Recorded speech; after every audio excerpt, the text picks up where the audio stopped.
नमस्कार, बहुत स्वागत है आपका। आप देख रहे हैं धर्मासन मार्ग। सनातन धर्म में स्वस्तिक को परब्रह्म की संज्ञा दी गई है और पुराणों में स्वस्तिक को धन की देवी माँ लक्ष्मी और बुद्धि के देवता भगवान गणपति का प्रतीक भी माना गया है। और स्वस्तिक जो है दो शब्दों से बना है, सु और अस्ति, जिसका अर्थ होता है शुभ हो, कल्याण हो। वैसे तो ज्योतिष में स्वस्तिक के कुछ अलग प्रयोग भी बताए गए हैं, जिन्हें करने से जीवन की समस्त बाधाएं दूर होती है और धन धान्य सौभाग्य अखंड लक्ष्मी की प्राप्ति होती है। वैसे तो हर मास की पूर्णिमा तिथि को धनदायक प्रयोग किए जाते हैं और शुभ माना जाता है, लेकिन साल में जो शरद पूर्णिमा है, जो आश्विन माह के शुक्ल पक्ष की पूर्णिमा है, इसको सबसे ज़्यादा शुभ और समृद्धशाली पूर्णिमा माना जाता है, क्योंकि इस शरद पूर्णिमा, जिसको हम कोजागरी पूर्णिमा भी कहते हैं, महाराज पूर्णिमा कहते हैं, इस दिन माँ लक्ष्मी समुद्र मंथन से प्रकट हुई थी और इसी दिन श्री हरि विष्णु के साथ उनका विवाह भी हुआ था। तो आश्विन माह की पूर्णिमा तिथि को शरद पूर्णिमा कहते हैं। मान्यता है कि इस दिन आकाश से अमृत की वर्षा होती है। माँ लक्ष्मी की कृपा प्राप्त करने के लिए इस बार अब शरद पूर्णिमा के दिन माँ लक्ष्मी को प्रसन्न करने के लिए सबसे उत्तम माना जाता है। वैसे तो दीपावली के दिन भी उनकी पूजा होती है, तो उनकी पूजा उस दिन होती है गणेश जी के साथ, लेकिन इस दिन माँ लक्ष्मी की पूजा भगवान विष्णु के साथ होती है और इस दिन का महत्व दीपावली से भी कहीं ज़्यादा है और इसीलिए इस तिथि को धनदायक माना जाता है। मान्यता है कि माँ लक्ष्मी पृथ्वी पर विचरण करने आती हैं और जो लोग रात्रि में भजन कीर्तन करते हुए माँ लक्ष्मी की पूजा करते हैं, धन की देवी उनके घर में वास करती हैं। तो शरद पूर्णिमा की रात को चंद्रमा की चांदनी से पूरी धरती सराबोर रहती है और अमृत की बरसात होती है, क्योंकि इस दिन चंद्रमा 16 कलाओं से परिपूर्ण होता है और पृथ्वी के सबसे नज़दीक होता है। इसीलिए रात को चंद्रमा की चांदनी में खीर रखने से उसमें अमृत समा जाता है। तो शरद पूर्णिमा की रात जो आप खीर चांद की रोशनी में रखेंगे, तो वो आप या तो मिट्टी का बर्तन में रखिएगा या चांदी के बर्तन में या फिर शीशे के बर्तन में। आप किसी अन्य धातु के बर्तन में मत रखिएगा, नहीं तो जितना फल आपको मिलना है वो नहीं मिल पाएगा। अब इस दिन पवित्र नदी सरोवर में भी नहाने का विधान है। आप घर में ही नहाते हैं तो गंगा जल से नहा लें और तुलसी जी की जरूर आप विशेष पूजा कीजिएगा। जैसे कि तुलसी में लाल धागा, जो मौली धागा होता है, मन्नत का धागा होता है, उसको जरूर बांध दीजिएगा। लक्ष्मी स्थिर रहेगी। पहले से बंधा हुआ है इसको खोल कर हटा दें और फ्रेश बांध दें।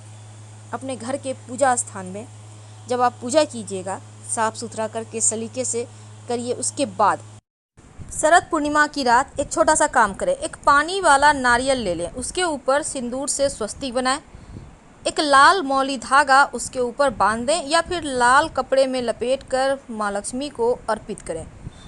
फिर माँ लक्ष्मी के मंत्र का जप करें और इस नारियल को धन स्थान पर रख दें। धन की कमी नहीं होगी, धन बढ़ता ही चला जाएगा। पुराणों में स्वस्तिक को लक्ष्मी और गणपति का प्रतीक माना गया है। स्वस्तिक का अर्थ है संस्कृत में सु और अस्ति, जिसका अर्थ होता है शुभ, और स्वास्तिक से परिवार, धन, स्वास्थ्य संबंधी समस्याएं भी खत्म होती है। तो स्वास्तिक से कैसे आप तमाम परेशानियों से छुटकारा पा सकें, आइए जानते हैं। सबसे पहली बात तो अपने घर के मुख्य दरवाजे पर आम के पत्तों का बंधनवार जरूर लगाइएगा। आपने जो नवरात्र में लगाया है उसको खोलकर हटा दें और फ्रेश आम के पत्तों का बंधनवार लगाइए, या अशोक के पत्तों का भी लगा सकते हैं। इसके बाद घर के मुख्य दरवाजे पर बाहर की तरफ से हल्दी और चावल, यानी चावल थोड़ा सा आप लेकर भिगो लें और उसको पीस कर उसका पेस्ट बना लें। उसमें हल्दी डालकर एक चुटकी आप इसी घोल से घर के मुख्य दरवाजे पर बाहर की तरफ से स्वस्तिक बनाएं, या तो ऊपर में बीचों बीच बनाएं या फिर दोनों तरफ बनाएं। अगर हल्दी चावल का नहीं बनाते हैं तो सिंदूर में तेल या फिर घी मिक्स करके भी आप बना सकते हैं। ये स्वस्तिक आपके जीवन में शुभता को बढ़ाएगा, नकारात्मक ऊर्जाओं को दूर करेगा और माँ लक्ष्मी और गणेश जी की कृपा भी बरसेगी। तो स्वस्तिक का निशान जो होता है जीवन में सिर्फ मंगल ही लेकर आता है और कुछ नहीं। अब घर के मंदिर में जब आप पूजा पाठ कीजिएगा, जब आप दीपक जलाते हैं पूजा करने के समय, तो क्या करें? देखिए, पहले तो एक बात जान लें, जब आप स्वस्तिक बनाइएगा तो दोनों तरफ 2 खड़ी रेखाएं जरूर डालिएगा। ये स्वस्तिक को बांधता है। अगर आप सिर्फ स्वस्तिक बना देंगे, खड़ी रेखाएं नहीं डालेंगे, तो लक्ष्मी स्थिर नहीं रहेगी, पैसे इधर से आएंगे उधर से निकल जाएंगे। और आप चाहते हैं अगर पैसे टिके तो दोनों तरफ 2 खड़ी रेखाएं जरूर बनाइए। ये एक जीवन में विशेष सुमंगल करता है। तो घर के मंदिर की बात करते हैं। जब आप घर के मंदिर में पूजा पाठ करेंगे तो एक थाल में दीपक जलाते होंगे, तो थाल में आप एक स्वस्तिक बना लें, सिंदूर से ही छोटा सा बनाइए, बहुत बड़ा नहीं बनाना है। अब उस पर आप 5 तरह का अनाज रखें, या फिर आप सिर्फ चावल ही रख दें 5 दाने, और उसके ऊपर दीपक जलाएं। अगर चावल भी नहीं है तो आप यहाँ पर फूलों की पंखुड़ी रखकर फिर दीपक जलाएं, तो आपकी मनोकामना जल्दी पूरी होगी। अब चूँकि ये तिथि बहुत खास है, इसलिए आप पूरे घर में जल में थोड़ा सा पूजा पाठ करने के बाद एक सिंपल सा प्रयोग कीजिएगा, या पहले भी कर सकते हैं। जल ले लें, जल में 1 चुटकी हल्दी डालकर इस पानी इसके पूरे घर में छिड़काव करें। बाकी बचा हुआ पानी घर में भी बाहर में भी, याद रखिए, बाकी बचा हुआ पानी पौधे में डाल दें। एकदम से देखिएगा शांत महसूस करेंगे खुद को।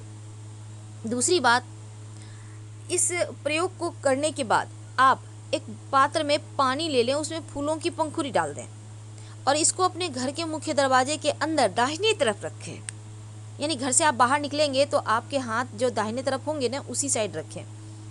और ये पात्र मिट्टी का भी हो सकता है, आपके घर में जो भी बर्तन है आप वही ले लें, लोटा भी हो सकता है, तो उसको रख दें। और उसके नीचे भी एक स्वस्तिक बना दें। जो लोटा आप रखेंगे जिसमें आप पानी रखेंगे फूलों वाली, उसके नीचे भी एक स्वस्तिक बना दें। फूल से ही स्वस्तिक बना सकते हैं, या फिर आपके घर में अबीर गुलाल है उससे बना दें। और हमेशा ही स्वस्तिक सीधा बनाया करें, उल्टा स्वस्तिक मत बनाइएगा, वरना परेशानी में पड़ जाइए। घर में उल्टा स्वस्तिक नहीं बनाना चाहिए, अमंगल लाता है। तो इस तरह से आप जो जल है, जो आपने फूलों की पंखुड़ी रखा, इसको आप देखिए कम से कम 2 दिन रहने दीजिएगा। और वैसे तो आप पूरे महीना जला सकते, इस तरह से रख सकते हैं, पूरे साल रख सकते हैं, ये अच्छा माना जाता है। जल रखना वो आपके घर के शुभता को बढ़ाता है, नकारात्मक ऊर्जा को जल ही सोख लेगा, घर के अंदर नहीं आता, इसलिए रखा जाता है। और जब भी शुभ मंगल दिन हो तो ये जल जरूर रखें। अब इसको 2 दिन के बाद आप किसी पौधे में डाल दीजिएगा, फ्रेश रख लीजिए।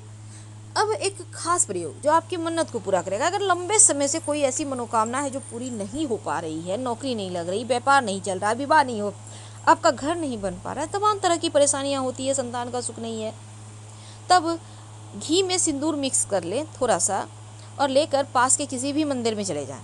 मंदिर के दीवार पर एक उल्टा स्वस्तिक बना दें, अपनी समस्या कहें और घर चले आएँ बिना पीछे मुड़े। मंदिर की दीवार पर बाहर की तरफ से भी बना सकते हैं, अंदर की तरफ से भी बना सकते हैं, ठीक है।